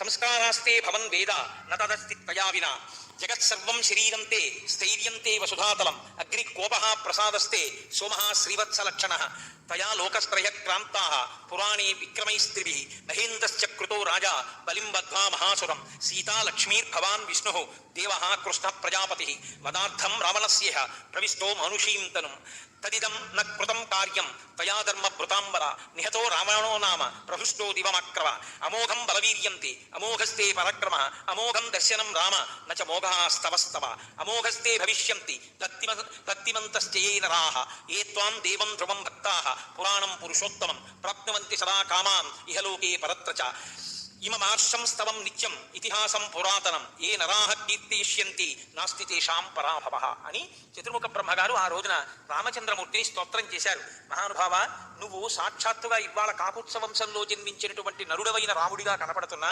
నువ్వే ఆదిమధ్యాంతరహితుడవైనటువంటి శ్రీమన్నారాయణుడు. శంఖచక్ర గదాపద్మములను పట్టుకునేటటువంటి వాడివి. శాంగమనేటటువంటి ధనస్సుని, కౌమోదకి అనబడేటటువంటి గదని పట్టుకుంటావు. అటువంటి వాడివి. నందకమనబడేటటువంటి ఖడ్గము నీ యొక్క ఆయుధము. అన్ని వేపులా సైన్యము కలిగిన వాడివి కాబట్టి విశ్వక్సేనుడు అని నీకు ఒక పేరు ఉంది. సమస్త ప్రాణికోటిలో నీవు లయమై ఉంటావు. నీవే ఉండి అనేకమైన నామరూపాలుగా కనపడుతుంటావు. ఇందుని సైతము సృజించేటటువంటి వాడివి. నీ నాభిపద్మంలోంచే చతుర్ముఖ బ్రహ్మనైన నేను సృజింపబడ్డాను. నీవే యజ్ఞస్వరూపం, నీవే వషట్కారం, నీవే ఓంకారం, నీవే గోస్వరూపం. ఈ గగనము, ఈ దిక్కులు అన్నీ కూడా నీ చేత పరివ్యాప్తమై ఉన్నాయి. నీవే అనేక నామములతో అనేక పర్వతములుగా, భూమిగా, అనేకముగా ఇక్కడ ప్రవర్తిల్లి ఉన్నావు. నేను నీ యొక్క హృదయాన్ని, అంటే బ్రహ్మగారు, నేను నీ హృదయాన్ని, నా భార్య అయిన సరస్వతి నీ యొక్క జిహ్వ, దేవతలందరూ నీ రోమములు. ఇది స్వయముగా నీ శరీరముగా చూసినప్పుడు సాకారముగా నువ్వు, అది నీ యొక్క స్థితి. అటువంటి వాడివి. నీ ఉచ్ఛ్వాస నిశ్వాసలే వేదముగా ఉంటాయి. నీవు కన్ను మూస్తే రాత్రి, నువ్వు కన్ను తెరిస్తే పగలు. అటువంటి నువ్వు శ్రీవత్సము అనేటటువంటి చిహ్నము కలిగినటువంటి శ్రీమన్నారాయణుడు. బలిచక్రవర్తిని అదుపు చేసి ఈ భూమినంతటిని ఇంద్రుడికి దానము చేసినటువంటి ఉపేంద్రుడు. లోకకంటకుడైన రావణుణ్ణి వధించడానికి ఈ భూమండలంలో రామచంద్రమూర్తిగా దశరథ మహారాజు గారి యొక్క కుమారుడిగా అవతరించిన వాడివి. సాక్షాత్ శ్రీ మహాలక్ష్మియే సీతమ్మ. ఆమెయే సీతమ్మగా అవతరించింది. నీ తేజో బలపరాక్రమములు అమోఘములు. ఇవాళ నీ యొక్క యథార్థ స్వరూపం గురించి నేను చేసినటువంటి ఈ స్తోత్రం ఏదుందో, ఆ స్తోత్రాన్ని ప్రతినిత్యము ఎవరు చదువుతారో అటువంటి వారికి పునర్జన్మ ఉండదు. వారు మోక్షాన్ని పొందుతారు, కైవల్యాన్ని పొందుతారు. ఇది శాశ్వతమైనది. దీని వలన జీవులకు సమస్త పాపము ధ్వంసమవుతుంది. ఇది అంత గొప్ప స్తోత్రమని చతుర్ముఖ బ్రహ్మగారు రామచంద్రమూర్తి యొక్క యథార్థమైన స్థితిని ఆవిష్కరిస్తూ స్తోత్రం చేశారు. అయినా రాముడు మాత్రం మనుష్యుడుగానే నిలబడ్డాడు. అప్పుడు అగ్నిదేవుడు అగ్నిహోత్ర సీతమ్మ తల్లి ప్రవేశించినటువంటి చితిగుండంలోంచి బయటకు వచ్చి అబ్రవీచ్చ తదా రామం సాక్షి లోకస్య పావకః ఏషాతే రామ వైదేహి పాపమస్యాన్న విద్యతే. నాయన రామ, ఈ తల్లి సీతమ్మకి ఏ పాపమో అంటనిది. త్రికరణ శుద్ధిగా ఈ తల్లి నిరంతరము నిన్ను మాత్రమే సేవించినది. ప్రలోభ్యమానా వివిధం భర్తృమానాచ మైథిలి నా చింతయత తద్రక్షః త్వద్గతేనాంతరాత్మన విశుద్ధ భావాం నిష్పాపాం ప్రతిగృహీశ్వరాఘవ నకించిదభిధాతవ్యం అహం అజ్ఞాపయామితే తద్యౌ ముహూర్తం ధర్మాత్మ బాష్ప వ్యాకులోచన. అప్పుడు అగ్నిహోత్రుడు అన్నాడు, ఎన్ని రకాలుగా రావణుడు ప్రలోభ పెట్టాలో అన్ని రకాలుగా ప్రలోభ పెట్టినా ఈమె మాత్రం తన మనసుని నీయందు మాత్రమే నిలబెట్టుకున్నటువంటి తల్లి, ఉత్తమమైనటువంటి చారిత్రము కలిగినటువంటిది, ఎన్నడూ ఏ దోషము ఎరగనిది. ఇటువంటి సీతమ్మ తల్లిని అతిక్రమించి నీవు మాట్లాడకూడదు. కాబట్టి ఈ సీతమ్మని నువ్వు స్వీకరించవలసింది, ఇది నా ఆజ్ఞ అన్నాడు. అప్పుడు రాముడు సీతమ్మ వంక చూశాట. ఇలా చూడగానే దధ్యౌ ముహూర్తం ధర్మాత్మ బాష్ప వ్యాకులలోచన. ఇలా చూడగానే ఆయన కన్నుల వెంట బడబడబడబడా నీళ్లు కరిపోయాడు. సీత, నువ్వు ఇటువంటి దానివని తెలిసి కూడా లోకానికి నువ్వు ఇటువంటి దానివని నిరూపించడానికి ఎంత పెద్ద మాట అనవలసి వచ్చిందో అని బాధతో వలవలా ఏడ్చట. ఏడ్చి రాముడు అగ్నిహోత్రుడితో అన్నాడు, అవశ్యం త్రిషు లోకేషు న సీతా పాపమర్హతి దీర్ఘకాలోషితాహీయం రావణంత పురేషుభ. నాకు తెలుసు సీతమ్మ తల్లి యందు ఏ దోషము లేదు అన్న విషయం నాకు స్పష్టంగా తెలుసు. రావణాంతఃపురం కాదు, ఎక్కడ ఉన్నా సీతమ్మ సీతమ్మే. బాలిశక్కలు కామాత్మ రామో దశరథత్వజ ఇది వక్ష్యంతి మాంసంతో జానకీం అవిశోచ్యహి. నేను కాని సీతమ్మ తల్లి యొక్క వైభవాన్ని ప్రకటింపచేసే అవకాశం ఇవ్వకపోతే రేపు పొద్దున్న లోకమంతా ఏమంటుందంటే బాలిశ ఖలు కామాత్మ, జ్ఞానము లేనివాడు రాముడు, కాముకుడు, అందుకని 10 నెలలు ఆ రావణుడి కొలువుకూటంలో ఉన్నటువంటి సీతమ్మని ఏలుకున్నాడని నన్ను నింద వేస్తుంది. ఆ మాట నన్నని సీతమ్మని నింద చేస్తే నేను సీతమ్మ తల్లి గురించి ఆ మాటలు వినలేను కనుక ఆవిడ వైభవాన్ని ప్రకటింపచేయడానికి ఇంత క్రూరంగా ప్రవర్తించాను తప్ప సీతమ్మ తల్లి పట్ల నాకు కించిత్తు కూడా అన్యమైనటువంటి అభిప్రాయం లేదు. అనన్య హృదయాం భక్తాం మచ్చిత్త పరివర్తినీం ఆహమప్యవగచ్చామి మైథిలీం జనకాత్మజాం. ఈ జనకుని కూతురైనటువంటి మైథిలి యొక్క మనస్సు నిరంతరము నాయందే ఉంటుందని, నన్ను అనుసరించి ఉంటుందని నాకు స్పష్టంగా తెలుసు అని విశుద్ధాత్రిషు లోకేషు మైథిలీ జనకాత్మజ నహి హాతుం ఇయం శక్య కీర్తిరత్మవతాయథ. మంచి ప్రవర్తన కలిగినటువంటి వ్యక్తికి కీర్తి నీడలా అనుసరిస్తుంది. ఒక వ్యక్తి తన కీర్తిని విడిచిపెట్టేయి అంటే విడిచిపెడతాడా? తన కీర్తిని తాను ఎలా విడిచిపెట్టలేడో ఈ సీతమ్మని విడిచిపెట్టడం కూడా అలాగే సంభవం కాదు. ఈమెను విడిచిపెట్టి నేను ఒక్క క్షణం బ్రతకలేను, నాకు సీతమ్మ పట్ల ఉన్న అభిప్రాయం అది అని ఆమెని స్వీకరించి తన తొడ మీద కూర్చోబెట్టుకున్నారు. ఆ తదనంతరము దేవతలందరూ అక్కడికి వచ్చి నిలబడ్డారు. నిలబడిన తరువాత పరమేశ్వరుడు గ్రహించాడు, పరమశివుడు మనుష్యుడిగా ఇక్కడ పుట్టి 11,000 సంవత్సరములు ఈ భూమండలం మీద ఉంటానన్నాడు. కాబట్టి ఇంకా 10,000 సంవత్సరములు రాజ్యం ఏలాలి, ఏలితే తప్ప శరీరాన్ని విడిచిపెట్టి రాడు. కాబట్టి ఈయన తన ప్రతిజ్ఞ నెరవేర్చుకునే అవకాశం ఇవ్వాలి అనుకున్నాడు. పరమశివుడు అన్నాడు, ఆశ్వాస్య భరతం దీనం కౌసల్యాంచ యశస్వినీం కైకేయీంచ సుమిత్రాంచ దృష్ట్వా లక్ష్మణమాతరం ప్రాప్య రాజ్యం అయోధ్యాయాం నందయిత్వా సుహృజ్జనం ఇక్ష్వాకూణాం కులే వంశం స్థాపయిత్వా మహాబల ఇష్టాదురగమేధేన ప్రాప్యచానుత్తమం యశః బ్రాహ్మణేభ్యో ధనం దత్వా త్రిదివం గంతుమర్హసి. నాయన రామ, నీవు ఇంత కష్టపడి రావణ సంహారం చేశావు. అక్కడ కౌసల్య సుమిత్ర కైకేయి పరితపిస్తుంటారు, భరతుడు నీ గురించి పరితపిస్తుంటాడు. 14 సంవత్సరాలు పూర్తయ్యాక రాకపోతే ప్రాయోపవేశం చేస్తానని ప్రతిజ్ఞ చేసి ఉన్నాడు. కాబట్టి నువ్వు అయోధ్యకి వెళ్ళు, నీ తల్లుల్ని సేద తీర్చు, భరతుణ్ణి సేద తీర్చు, పట్టం కట్టుకో, 10,000 సంవత్సరములు రాజ్యపాలన చెయ్యి, అశ్వమేధాది యాగములను ఎన్నో యాగములను చెయ్యి. ధర్మమన్న మాటకి పర్యాయపదంగా నీ యొక్క నడుబడి ఉంటుంది. అటువంటి వాడివి బ్రాహ్మణులకు కావలసినంత ధనాన్ని దానం చేస్తావు. చిట్ట చివర 11,000 సంవత్సరములు పూర్తయిన తరువాత నువ్వు మళ్ళీ నీ యథాలోకాన్ని చేరుకుంటావు. ఒక మనుష్యుడు తన ధర్మాన్ని ఎలా నిర్వర్తిస్తాడో, తన పితృరుణాన్ని ఎలా తీర్చుకుంటాడో అలా ఇక్ష్వాకు వంశాభివృద్ధికి నువ్వు కొడుకుల్ని కూడా కన్న తర్వాత 11,000 సంవత్సరములు పూర్తయిన తర్వాత తిరిగి నీ యొక్క లోకానికి నువ్వు వద్దువుగావి. అదిగో నీ చారిత్రమునకు మురిసిపోయినటువంటి నీ తండ్రి స్వర్గలోకం నుంచి ఇంద్రుడి యొక్క విమానంలో వచ్చి ఉన్నాడు, నువ్వు వెళ్ళి చూడవలసింది అన్నారు. ఏషరాజా విమానస్థ పితా దశరథస్తవ కాకుత్సవానుషే లోకే గురుస్తవ మహాయశాః ఇంద్రలోకం గత శ్రీమాన్ తయా పుత్రేణ తారిత లక్ష్మణేన సహ భ్రాత్ర త్వమేనం అభివాదయ మహాదేవ వచశ్రుత్వా కాకుత్సః లక్ష్మణ విమానశిఖరస్తస్య ప్రణామం అకరోత్పితుః. ఆయన వెంటనే ఆ విమానంలో కూర్చుని ఉన్నటువంటి దశరథ మహారాజు గారికి లక్ష్మణ సహితుడై సీతమ్మతో కలిసి నమస్కరించాడు. వెంటనే దశరథ మహారాజు గారు రామచంద్రమూర్తిని తన తొడ మీద కూర్చోబెట్టుకుని సంతోషంతో చెయ్యి వేసి దగ్గరికి తీసుకుని, నాయన, నీలాంటి కొడుకు పుట్టినందుకు నేను ఇవాళ ఊర్ధలోకాలు పొందాను, సత్యంలో నిలబడ్డాను అన్న ప్రతిష్ట పొందాను, స్వర్గలోకంలో ఉన్నాను, ఇంద్రుడి యొక్క విమానంలో నిన్ను చూడ్డానికి వచ్చాను. నేను నీకు పట్టాభిషేకం చేసి రాజ్యం ఇవ్వాలనుకున్నాను, కానీ పట్టాభిషేకం భగ్నమైపోయిందని బెంగ పెట్టుకుని 14 ఏళ్లు నిన్ను చూడకుండా ఉండలేను అని ప్రాణం వదిలిపెట్టాను. ఊర్ధలోకాలకి వెళ్ళాక నాతో దేవతలు చెప్పారు, ఇదానీంతు విజానామి యథా సౌమ్య సురీశ్వరై పదార్థం రావణస్యేదం విహితం పురుషోత్తమ. రావణ వధ కొరకే పట్టాభిషేకాన్ని భగ్నం చేయడానికి దేవతలు ఆ మందరని ప్రయోగించారు. కాబట్టి నాయన రామ, నువ్వు వెళ్ళి చక్కగా పట్టాభిషేకం చేసుకుని రాజ్య పరిపాలన చెయ్యి, నీ తల్లులు ఊరడిల్లుతారు అన్న తర్వాత రామచంద్రమూర్తి దశరథ మహారాజు గారిని ఒక వరం అడిగాడు. కురుప్రసాదం ధర్మజ్ఞ కైకేయ్యా భరతస్య చ సపుత్రాం త్వాం త్యజానీతి యదుక్తా కైకేయీత్వయా నశాప కైకేయీం ఘోరః సపుత్రాం న స్పృశేత్ ప్రభు. నీవు ఒకనొకప్పుడు నాకు రాజ్యం ఇవ్వకుండా కైకేయి అడ్డుపడిందన్న ఆగ్రహావేశంలో ఒక మాట అన్న, ఒక శాపవాక్కుని విడిచిపెట్టావు. ఈనాటి నుంచి కైకమ్మ కానీ భరతుడు కానీ నాకు భార్య కుమారులు కాకుండా పోతారన్నావు. ఆ శాపవాక్కుని ఉపసంహారం చెయ్యి. కైకమ్మ నీకు భార్యయే, మాకు తల్లియే, భరతుడు నీకు కుమారుడే, నాకు తమ్ముడే, తండ్రి అది అనుగ్రహించమన్నారు. అది రాముడి ధర్మం అంటే. దశరథ మహారాజు గారు సంతోషించి ఎంతో ఆనందించి తప్పకుండా అలాగేనన్నారు. సీతమ్మ వంక తిరిగి, అమ్మా, నీ వంటి కోడలు పెద్ద కోడలుగా లభించినందుకు పొంగిపోతున్నాను తల్లి అని, కర్తవ్యోనతో వైదేహి మన్యుస్వాగమిమం ప్రతి రామేణ తద్విశుద్ధ్యర్థం కృతమే తద్దితేషిణ. అమ్మా, రాముడు నువ్వు కనపడగానే స్వీకరించలేదు అని మనసులో కోపం పెట్టుకోకు. రాముని యొక్క అంతరంగం ఇవాళ పితృదేవ స్థానంలో ఉన్నాను కాబట్టి నాకు తెలుసు.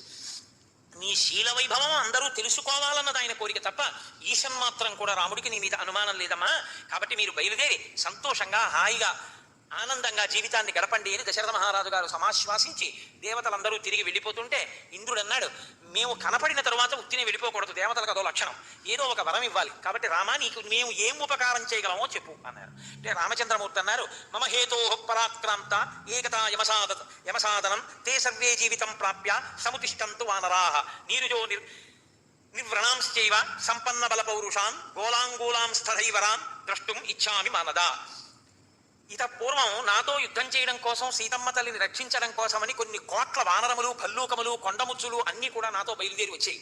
రామరావణ యుద్ధంలో కొన్ని కోట్ల వానరములు మరణించాయి.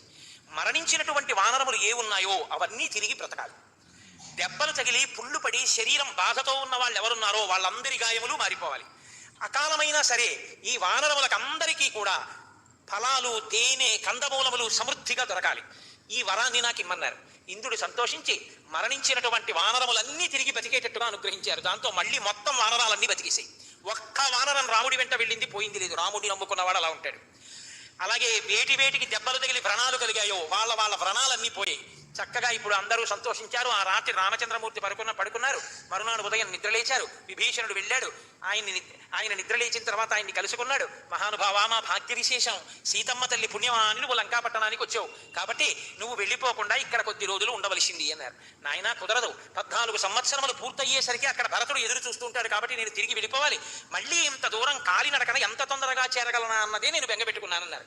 విభీషణుడు అన్నాడు, ఆ బెంగ అవసరం లేదు, నా దగ్గర పుష్పక విమానం ఉంది, పుష్పక విమానంలో బయలుదేరుదురుగానన్నారు. సీతమ్మ తల్లిని ఒడిలో కూర్చోబెట్టగా రామచంద్రమూర్తి లక్ష్మణ సహితుడై పుష్పక విమానం ఎక్కి అక్కడ ఉన్నటువంటి విభీషణుణ్ణి, సుగ్రీవుణ్ణి, వానర నాయకుల్ని పిలిచి మీ సామ్రాజ్యములకు మీరు చేరి ధర్మాన్ని ఆధారంగా చేసుకుని రాజ్య పరిపాలన చెయ్యండి అన్నారు. అంటే విభీషణాదులు అన్నారు, రామా మాకు అయోధ్యకి వచ్చి పట్టాభిషేకం చూడాలని కోరికగా ఉంది అన్నారు. అయ్యో దానికి ఏం పోయింది, రెండు ఎక్కండి అన్నారు. వానరులు, రాక్షసులు అందరూ విమానం ఎక్కారు. ఎంతమంది ఎక్కినా ఒకళ్ళకి చోటు ఉంటుంది. విమానం పైకి లేచింది. లంకాపట్టణం నుంచి విమానం వెళ్ళిపోతోంది. సీతమ్మ తల్లికి ఒళ్ళో కూర్చోబెట్టుకుని కిటికీలోంచి చూపిస్తున్నారు రామచంద్రమూర్తి. సీత చూశావా, అదిగో లంకాపట్టణం యొక్క యుద్ధభూమి. ఆ యుద్ధభూమిలోనే నేను రావణాసురుణ్ణి పడగొట్టాను. అదిగో రావణుడు కాలిపోయి బూది అయిపోయినటువంటి ఆయన అంత్యేష్టి సంస్కారం జరిగిన భూమి. ఇది కుంభకర్ణుడిని చంపిన భూమి. ఇది ఇంద్రజిత్తుని సంహరించిన భూమి. ఇది ఆయన హోమం చేసినటువంటి న్యగ్రోధం. ఇదిగో ఈ సముద్రపు ఒడ్డునే కుంభకర్ణుడి శరీరం పడిపోయింది. ఇదిగో సముద్రం మీద కనపడుతున్న సేతువు. ఈ సేతువుని నిర్మాణం చేసే మేమందరం 100 యోజనముల సముద్రాన్ని దాటాం. ఇదిగో ఉత్తర తీరం. సీత ఇక్కడే నేను 3 రాత్రులు భూశయనం చేసి సముద్రుణ్ణి వేడుకున్నాను. సముద్రుడు అనుగ్రహించకపోతే అప్పుడు బాణాన్ని సంధించాను. ఇదిగో సీత చూశావా, ఇదే కిష్కింధ. ఈ కిష్కింధా పట్టణంలోనే నేను సుగ్రీవుడితో స్నేహం చేసుకుని వారిని సంహరించి సుగ్రీవ పట్టాభిషేకం చేశాను అనేటప్పటికీ సీతమ్మ ఆగండి, విమానం వెళ్ళిపోతోంది. ఈ కిష్కింధలో సుగ్రీవుడి భార్య తార, రుమా ఉంటారు కదా, ఆ వానరకాంతలందరినీ కూడా ఎక్కించుకుందాం అందుట. అయ్యో అదెంత పని, మళ్ళీ విమానం కిష్కింధలో దింపారు. సుగ్రీవుడు పరుగున అంతఃపురానికి వెళ్ళాడు. మనందరం పట్టాభిషేకానికి వెళ్ళాలి, రండి అన్నాడు. వెంటనే సీతమ్మని చూడాలన్న ఉత్సాహంతో వాళ్ళందరూ కామరూపిణులు కాబట్టి నరకాంతలుగా మారిపోయి చీరలు కట్టుకుని మంచి ఆభరణాలు పెట్టుకుని గబగబా పరిగెత్తుకొచ్చి సీతమ్మ పక్కన కూర్చున్నారు. మళ్ళీ విమానం ఎగిరింది. కిష్కింధ మించి వెళ్ళిపోతోంది. ఇదిగో సీతా చూశావా, ఇదే నేను విరాధుణ్ణి సంహరించిన భూమి. ఇదే సీతా చూశావా, నీ నుంచి విడిపోయిన తరువాత నేను కబంధుణ్ణి సంహరించిన భూమి. ఇక్కడే నేను శబరిని కలుసుకున్నాను. ఈ పంపా తీరంలోనే నేను శోకాన్ని పొందాను. ఇదిగో చూశావా, ఇక్కడే మనందరం కలిసి లక్ష్మణ సహితంగా ఉండేవాళ్ళం. ఇదే జటాయువు సంహరింపబడిన భూమి. ఇక్కడే రావణాసురుడు నిన్ను అపహరించినటువంటి పంచవటి. ఇదిగో అగస్త్యుడు మనకి దర్శనమిచ్చినటువంటి గొప్ప అగస్త్యుడు నివసించినటువంటి ఆశ్రమం. ఇదిగో గోదావరి, ఇదిగో పంచవటి. ఇక్కడే మనం మొట్టమొదట వచ్చి ఉన్నాం. ఇక్కడికే భరతుడు ఆ తల్లులతోటి మిగిలినటువంటి సైన్యంతో వస్తే బెంగ పెట్టుకుని ఇక్కడి నుంచి బయలుదేరి పంచవటికి వెళ్ళిపోయాం. ఇదిగో సుతీక్ష్ణుని యొక్క ఆశ్రమం. సీత ఇదిగో ఇది దాటిన తర్వాత భారద్వాజాశ్రమం. మొట్టమొదట మనం ఈ భారద్వాజాశ్రమానికే వెళ్ళాం అనేసరికి ఒక్కసారి భారద్వాజాశ్రమంలో విమానాన్ని దింపి లోపలికి వెళ్ళారు. ఆయన దర్శనం చేసుకున్నారు. వెంటనే ఆయన చూడకుండానే చదివేశాడు, రామా నాకు అన్నీ తెలుసు, పంచవటి చేరావు, సీతాపహరణం జరిగింది, బెంగ పెట్టుకున్నావు, చాలా కష్టపడ్డావు, సుగ్రీవుడితో స్నేహం చేశావు, వాలిని చంపావు, సుగ్రీవుడికి పట్టాభిషేకం చేశావు, హనుమ సీతమ్మ జాడ కనిపెట్టారు, వానర సైన్యంతో బయలుదేరావు, సముద్రానికి సేతువు కట్టావు, కాంచనలంక చేరావు, రాక్షస సంహారం చేశావు, విభీషణుడిని రాజ్యమునందు ప్రతిష్ఠించావు, సీతమ్మ కోరిక మేరకు వానర స్త్రీలను కూడా ఎక్కించుకున్నావు, ఇంతమంది కలిసి పట్టాభిషేకానికి ఎడుతున్నారు, నన్ను చూసి పెడదామని ఇక్కడ దిగావు, అవునా అన్నారు. చాలా సంతోషం త్రికాలజ్ఞుల మహానుభావ, మీకు తెలియందే ఉన్నారు. దానితో పాటు నాకు ఒక్క మాట చెప్పండి, మా భరతుడు కుశలమా, మా తల్లులు కుశలమా, అక్కడ ఉన్న వారందరూ కుశలమా అన్నారు. అందరూ కుశలమే, నీ గురించి ఎదురు చూస్తున్నారన్నారు. హనుమని పిలిచారు. నాయనా ఇక్కడి నుంచి నువ్వు ఉత్తరక్షణం బయలుదేరి గంగా తీరంలో నాకు ప్రాణ సమానమైన సన్నిహితుడు గుహుడున్నాడు, ఆ గుహుడి దగ్గరికి వెళ్ళి నా క్షేమ సమాచారం చెప్పి భరతుడు కుశలంగా ఉన్నాడా కనుక్కుని అక్కడి నుంచి నంది గ్రామానికి వెళ్ళవలసినటువంటి దారిని నీకు గుహుడు చూపిస్తాడు. అక్కడి నుంచి నువ్వు నంది గ్రామానికి వెళ్ళు, భరతుడు ఉంటాడు. భరతుడికి నా విజయ వార్తలన్నీ చెప్పు, నేను తిరిగి వస్తున్నానని చెప్పు. చెప్పినప్పుడు భరతుడి ముఖ కవళికలను బాగా పరిశీలించు. ఇన్ఛార్జి పోస్ట్ అయినా ప్రమాదకరం కదా, అధికారమునందు వ్యామోహం కలుగుతుంది. కాబట్టి ఇన్నాళ్ళు నా పనుపున పరిపాలించాడు కాబట్టి అధికారమునందు ఒకవేళ వ్యామోహం పొంది ఉంటే వెంటనే వచ్చి నాకు చెప్పు, నేను రాజ్యం భరతుడికి వదిలిపెట్టి తాపసిగా జీవిస్తానన్నాడు. వెంటనే హనుమ ఆ గంగా తీరంలో ఉన్న గుహుడి దగ్గరికి వెళ్ళి క్షేమ సమాచారం అడిగి నంది గ్రామానికి వెళ్ళాడు. భరతుడు సంతోషంగా రామపాదుకలను అర్చించి రాజ్యాన్ని చక్కగా సుసంపన్నంగా పెంచి పోషిస్తున్నారు.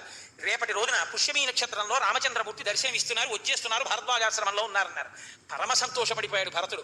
మరునాడు ఉదయం ఇప్పుడవుతుందా అని ఎదురు చూశాడు. లేచాడు, నిలబడ్డాడు. ఎంతకీ పుష్పకం కనపడలేదు. వానరులు చపల చిత్తులు. అబద్ధం చెప్పావా, వస్తున్నాడా మా అన్న నిజంగా అని అడిగాడు. ఇదిగో భారద్వాజ మహర్షి ఇచ్చినటువంటి వరం, అకాలంలో చెట్లన్నీ పుష్పించాయి, పళ్ళు పండాయి, తేనె పట్ల నుంచి తేనె స్రవిస్తోంది. కాబట్టి వానరములు కొన్ని కోట్లు వస్తున్నాయి కాబట్టి వాళ్ళందరికీ కావలసినటువంటి ఆహారం సమకూర్చబడింది. వచ్చేస్తున్నాడు రామచంద్రమూర్తి అన్నారు. ఇంతలో పుష్పక విమానం కనపడింది. పరుగున భరతుడు పాదుకలు పట్టుకుని ఎదురెళ్ళాడు. ఆ విమానం లోపలికి ప్రవేశించి అన్నగారి పాదాల మీద పడ్డాడు. అన్నగారి పాదాలు గట్టిగా పట్టుకుని ఆ పాదుకలు తొడిగి అన్నా ఎంత కాలానికి దర్శనమిచ్చావన్నా, ఇంతకాలం ఏ రాజ్యాన్ని నువ్వు నాకు అప్పచెప్పావో దాన్ని 10 వృద్ధిలోకి వచ్చేటట్టుగా జాగ్రత్త చేశాను, నీదైన రాజ్యాన్ని నువ్వు స్వీకరించు అన్నాడు. రామచంద్రమూర్తి అంగీకరించి విమానంలోంచి కిందకి దిగారు. వెంటనే లక్ష్మణ భరత శత్రుఘ్నులు పట్టాభిషేకానికి ఏర్పాట్లు చేశారు, మంత్రులకి పురమాయించారు. ఓ ఎక్కడ చూసినా కోలాహలం, సీతమ్మ వచ్చేసింది, రామచంద్రమూర్తి వచ్చేశారు, రేపే పట్టాభిషేకం అన్నారు. గబగబా ఏర్పాట్లు జరుగుతున్నాయి. ఎక్కడ చూసినా రామో రామో రామ, ఎవరి ముఖంలో చూసినా సంతోషం, ఎవరి కళ్ళల్లో చూసినా సంతోషం, ఎవరి నోట విన్నా అదే మాట. ఎక్కడ విన్నా రేపే రామపట్టాభిషేకం, రేపే రామపట్టాభిషేకం. ఆ రోజు అక్కడ అయోధ్యలో ఏ వాతావరణం ఉందో ఇవాళ ఇక్కడ ఈ అయోధ్యలో అదే వాతావరణం. కాబట్టి తెల్లవారితే మనం రామచంద్రమూర్తికి పట్టాభిషేకం.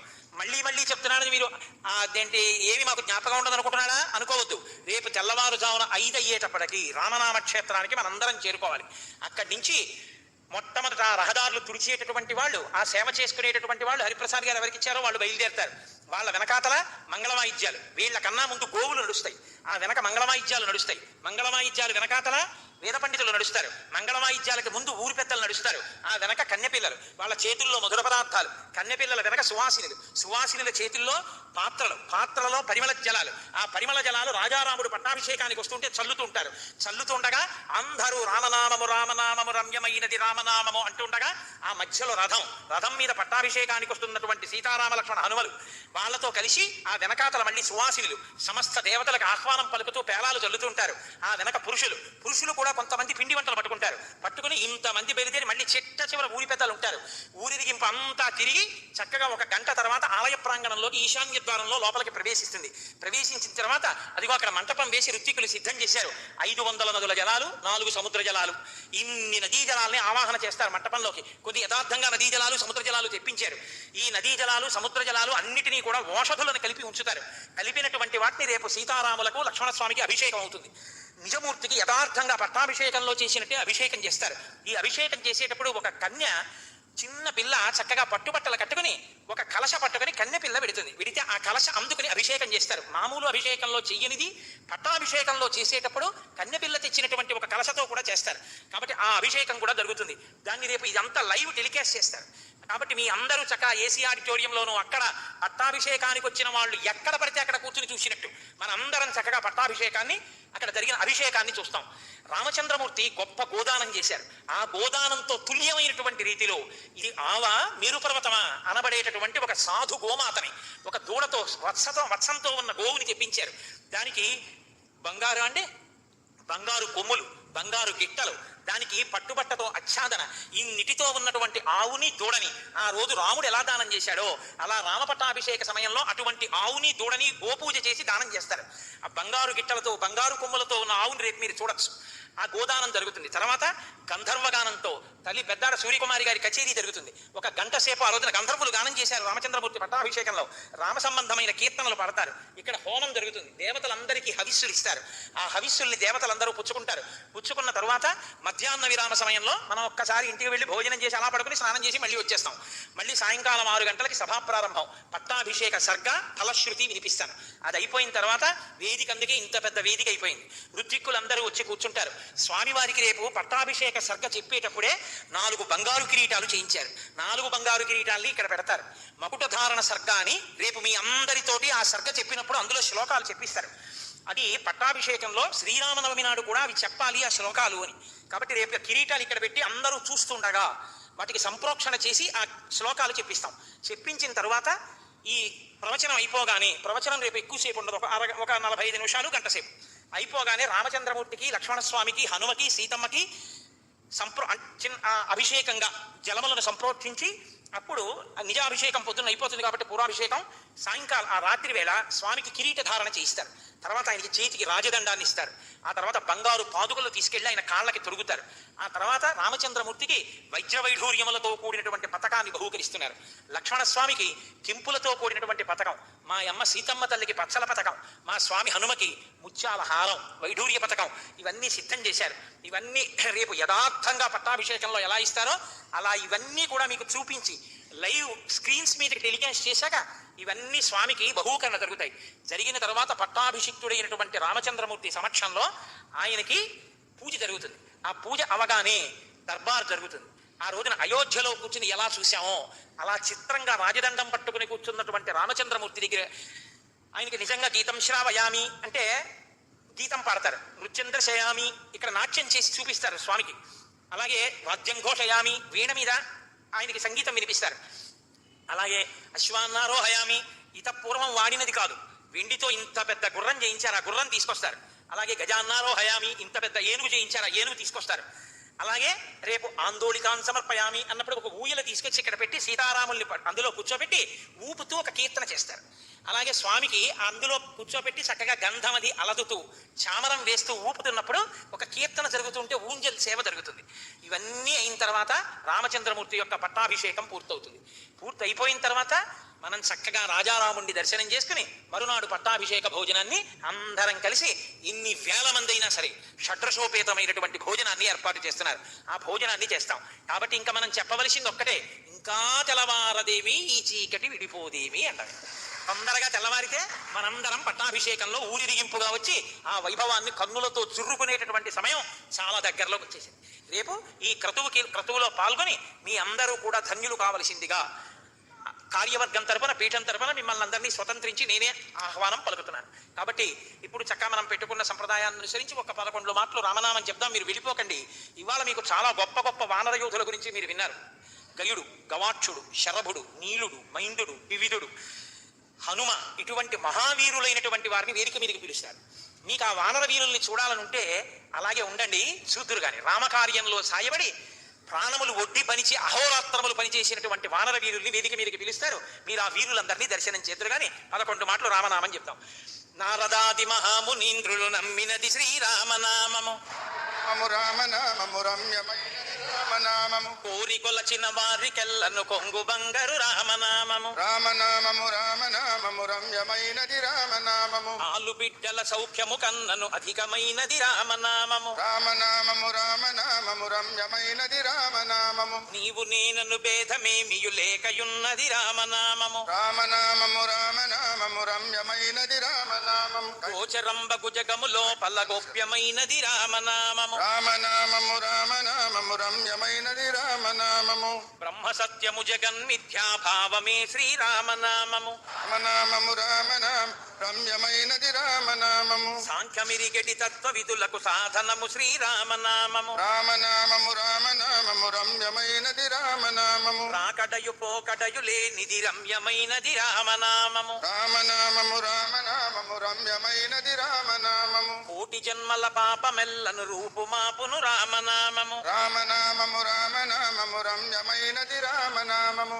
జానకీ హృత్కమల మందున అలరుచున్నది రామనామము, రామనామము నామము రామనామము రమ్యమైనది రామనామము బ్రహ్మపుత్రక రాజ్య వీణ పక్షమైనది రామనామము రామనామము రమ్యమైనది రామనామము రావణానుజ హృదయ పంకజ రాచకీరము రామనామము రామనామము రమ్యమైనది రామనామము రామనామ స్మరణ చేసిన క్షేమమొసగును రామనామము రామనామము రమ్యమైనది రామనామము తల్లివలె రక్షించు సుజనుల నెల్లకాలము రామనామము రామనామము రమ్యమైనది రామనామము రేపు ఒక విషయం జ్ఞాపకం పెట్టుకోండమ్మా, మీరు రామనామ క్షేత్రానికి వచ్చినప్పుడు ఎవరెక్కడ నిలబడాలి అన్నది కార్యకర్తలు అక్కడ ఉండి మిమ్మల్ని పదిలంగా నించోపెట్టి సువాసినులకి ఇవ్వవలసిన మంగళద్రవ్యం మీరు పాత్ర తెచ్చుకోవాలి, మంగళద్రవ్యాన్ని పోస్తారు. కొంతమందికి పేలాలు ఇస్తారు, కన్నెపిల్లలందరినీ నించోపెట్టి వాళ్ళందరికీ మధుర పదార్థాలు పళ్ళాలు ఇస్తారు. చక్కగా మీరు ఆ వైభవాన్ని, పురుషులకి కొంతమందికి మధుర పదార్థాలు ఇస్తారు. మనందరం చక్కగా బయలుదేరి సంతోషంగా రావచ్చు. కార్యకర్తలతో సహకరించండి. ఒక్కటి దయచేసి జ్ఞాపకం పెట్టుకోండి, ఇది మనందరం చేసేటటువంటి కార్యం తప్ప ఒకరు చేస్తున్నది ఒకరి చేత మనం చేయింపబడుతున్నది అన్న భావన పెట్టుకోకండి. రామకార్యంలో మనందరం భాగస్వాములమే. అందరం ఆ సంతోషంతో, ఆ ప్రీతితో పాల్గొనేటటువంటి స్పృహతో మీ అందరూ కూడా వస్తే మనం చక్కగా సంతోషంగా రేపటి ఊరిరింపు కార్యక్రమాన్ని అత్యంత శోభాయమానంగా మనం చేసుకుందాం. నేను ఈ కార్యక్రమం ఇప్పుడు వానర యోధులకు జరిగేటటువంటి సత్కారము తర్వాత నేను శంకర భగవత్పాదుల మీద జరిగేటటువంటి ఆ అష్టకంతో కూడినటువంటి నమస్కారాన్ని మనం చేద్దాం. చిట్ట చివర జగద్గురువులకి నమస్కారం చేసి వెళ్తున్నాం కాబట్టి జగద్గురు నమస్కారంతో కార్యక్రమాన్ని పూర్తి చేద్దాం. అప్పటి వరకు మీరు అలాగే కూర్చోండి. నేను ఉపన్యాసానికి మాత్రమే మంగళం చెప్తున్నాను కానీ నేను శంకర భగవత్పాదుల నమస్కారం చేయించలేదు కాబట్టి వేదిక దిగను. వేదిక దిగకుండా నేను ఇలాగే కూర్చున్నాను కాబట్టి మీరు కూడా అలాగే కూర్చోవచ్చు. ఎందుకంటే నాకన్నా ఒక రకంగా మీరు సౌకర్యంగానే కూర్చున్నారని గుర్తుపెట్టుకోవాలి. ఎందుకో తెలుసా, మీరు కనీసం కాళ్ళు కావాలంటే కదపగలరు. నేను కూర్చున్న తర్వాత మళ్ళీ కాళ్ళు కదపడం అంటే లేస్తేనే. ఎందుకంటే నేను కదపాలంటే ఇది ఏదో పెద్ద పెద్ద బంధనాల్లో, ఇది చేతులు కదుపుదామంటే ఇవి. అందుకని ఇలా ఒకసారి కూర్చున్నానంటే ఇక మళ్ళీ 3 గంటలో, 3:30 గంటలో, 4 గంటల తర్వాత కాలు కదపడం అంతే. అప్పటి వరకు ఇక కదపడానికి ఉండదు. కాబట్టి నేనే కూర్చున్నాను. కాబట్టి మీకన్నా అంత చేతకాని వాడు కూర్చుంటే అంత సమర్థులు మీరు ఎందుకు కూర్చోలేరు. కాబట్టి దయచేసి అలాగే కూర్చుని ఉంటాను. మంగళాశాసనరైః ఆచార్య పురోగమైః సర్వైశ్చ పూర్వైరాచార్యైః సత్కృతాయ